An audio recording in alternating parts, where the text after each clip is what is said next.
ചക്കരക്കൽ മലബാർ കോളേജിന് പിറകുവശം കാഞ്ഞിരക്കുന്നിൽ വൻ തീപിടുത്തം. സ്വകാര്യ വ്യക്തിയുടെ ഉടമസ്ഥതയിലുള്ള പറമ്പിലാണ് ചൊവ്വാഴ്ച തീപിടുത്തമുണ്ടായത്. കൂത്തുപറമ്പിൽ നിന്നും എത്തിയ ഫയർഫോഴ്സ് തീയണച്ചു. കഴിഞ്ഞ ദിവസവും തൊട്ടടുത്തുള്ള പറമ്പിൽ തീപിടിച്ചിരുന്നു.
കഴിഞ്ഞ ദിവസം നാട്ടുകാരായിരുന്നു തീയണച്ചത്.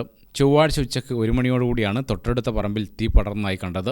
ഉടനെ ഫയർഫോഴ്സിൽ വിവരം അറിയിച്ചതിനെ തുടർന്ന് കൂത്തുപറമ്പിൽ നിന്നും 2 യൂണിറ്റ് ഫയർഫോഴ്സ് ടീമാണ് സ്ഥലത്തെത്തിയത്. കുന്നിന്റെ മുകളിലായതിനാൽ അവിടെ പെട്ടെന്ന് എത്തിപ്പെടാൻ പ്രയാസമാണ്. എങ്കിലും നാട്ടുകാരും ഫയർഫോഴ്സും ചേർന്ന് ഒരുവിധം തീയണച്ചു. ഗ്രാമിക ന്യൂസ്, ചക്കരക്കൽ.